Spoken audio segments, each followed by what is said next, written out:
السلام علیکم ورحمۃ اللہ وبرکاتہ۔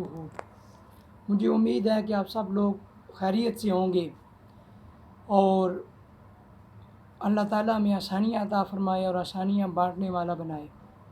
میرے پیارے دوستو، آپ سب کو پتہ ہے کہ اللہ تعالیٰ نے ہمیں اس زمین پہ ایک مقصد کے لیے بھیجا ہے، اور وہ خاص مقصد یہ ہے کہ ہم اس دنیا میں آخرت کی فکر کریں، اور اس دنیا میں رہ کر اس دنیا جو لامحدود ہے، جس کی ابتدا اور انتہا نہیں ہے، اس دنیا کی فکر کریں اور اس دنیا کی تیاری کریں۔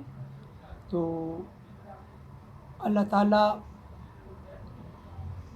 یہ کام جو ہے نا، ضروری ہے کہ ہم اس دنیا کو استعمال کریں اور اس دنیا کو استعمال کرتے ہوئے آخرت کی فکر کریں۔ السلام علیکم ورحمۃ اللہ وبرکاتہ۔